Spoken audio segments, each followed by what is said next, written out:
Thank you, आप लोगों ने मेरी पोस्ट को जो एप्रिसिएशन दिया उसके लिए बहुत बहुत थैंक यू।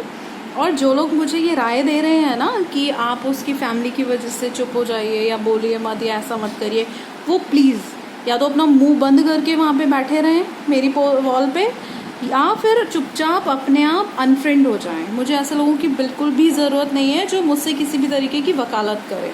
मेरा जो स्टैंड है वो बहुत क्लियर है और आगे भी ऐसे ही क्लियर रहेगा। And he is not the only man, ये कोई पहला या आखिरी आदमी नहीं है।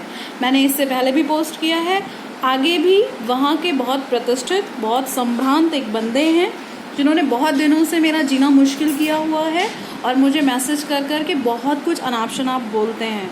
तो ये कहीं ना कहीं उनके लिए भी एक बहुत बड़ा मैसेज है कि आपको क्या लगता है कि एक बंदी बाहर रहती है, सिंगल पेरेंट है, या वो किसी तरीके से जॉब कर रही है, मुंबई वाली है, तो वो आपकी फालतू की बातें सुनेगी, आपकी फालतू की चाटुकारिता की बातों में आ जाएगी? बिल्कुल भी नहीं। और दूसरा, ये मैसेज मेरा उन सारे लोगों के लिए है जहां आपको लगता है ना कि एक फ़ीमेल बहुत ईजी है ट्रैप होना, तो आप इस चीज़ के लिए बिल्कुल अवेयर रहिए कि इट्स नॉट ईजी। और ना ही ये आपके अब जो आप शिकार बनाते थे ना, females are up to that, वो उतना जानती हैं, तो आप नहीं कर सकते हो वो।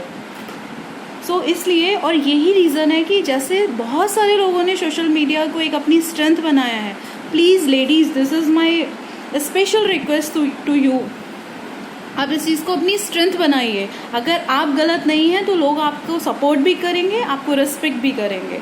तो आप डोंट थिंक लाइक दिस कि आप किसी छोटी जगह से बिलोंग करते हो या ऐसा है या वैसा है। मुझे पता है एक फ़ीमेल को लड़ने के लिए एक एक्स्ट्रा एनर्जी चाहिए होती है, एक्स्ट्रा पावर चाहिए होती है, और मैं स्पेशली चाहती हूँ, मैंने हमेशा से ऐसा किया है। मैं मुंबई की मेरी जो जर्नी रही है वो हमेशा से ये है कि मैंने फ़ीमेल्स को आउट ऑफ द बॉक्स जाके सपोर्ट किया है, उनका फेवर किया और उनकी बात सुनी है। और यहाँ से लेके वहाँ तक मुझे सब लोग ऐसे ही जानते हैं और मुझे इस चीज़ से बहुत हिम्मत मिलती है। सो मुझे ना तो ये समझाया जाए कि मुझे क्या करना है। दूसरा, इस तरीके के जो भी लोग हैं वो पहले से मैं उन्हें आगाह कर रही हूँ कि डोंट डू दिस। ये जो आपकी मस्ती और जो मजाक या जो भी है, आपको किसी से फेसबुक के थ्रू जुड़ना है, एक फ्रेंडशिप रखनी है, तो उसकी कुछ मर्यादा हैं, उसकी कुछ लिमिटेशंस हैं और आपको उनकी रिस्पेक्ट करनी चाहिए और उन्हीं मर्यादाओं में रह के ही दोस्ती करिए। और ख़ास करके मुझसे please be aware of this thing. तो और जिन महाशय के बारे में मैं बात कर रही हूँ तो उनका भी कुछ इसी तरीके का है और वो भी इस तरीके से मैसेज करके डिलीट कर देते हैं। उनको लगता है कि मैंने रिमूव कर दिया तो मेरे पास उसका रिकॉर्ड नहीं रहेगा। तो मैं ये भी कहना चाहती हूँ कि इस गलत फहमी में बिल्कुल ना रहें, ठीक है। जब आप किसी से सोशल मीडिया के थ्रू जुड़ते हैं तो आपका डेटा बहुत सारे तरीके से सेव होता है और इस तरीके की चीज़ें बंद कीजिए। बहुत सारे लाइफ में काम है, थोड़ा सा मोटिवेटेड रहिए। फीमेल्स को इस तरीके से ट्रीट करना बंद कीजिए, चाहे वो पढ़ी लिखी है चाहे वो नहीं पढ़ी लिखी है, उसकी रिस्पेक्ट इक्वल है।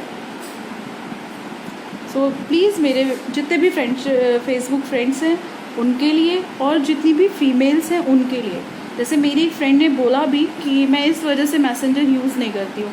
नो, किसी और की वजह से हम कोई काम ना करें तो ये कहीं ना कहीं हमारी कमज़ोरी दिखाता है।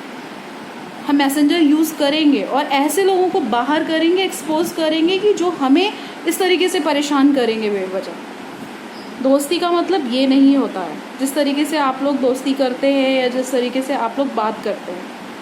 सो कहीं ना कहीं हमें ही इनको सिखाना होगा how to respect a lady, फिर वो चाहे कहीं भी बैठी हो। सो मेरी बात सिर्फ इतनी थी एंड थैंक्स वंस अगेन मेरे वो मेल फ्रेंड्स जो मेरी वॉल पे हैं, जिनसे मेरी बात भी नहीं होती है और उन्होंने इतना एप्रिसिएशन दिया, उसके लिए बहुत बहुत थैंक यू। और फीमेल्स के साथ इस तरीके से खड़े होते हो जब आप लोग, तो बहुत अच्छा लगता है।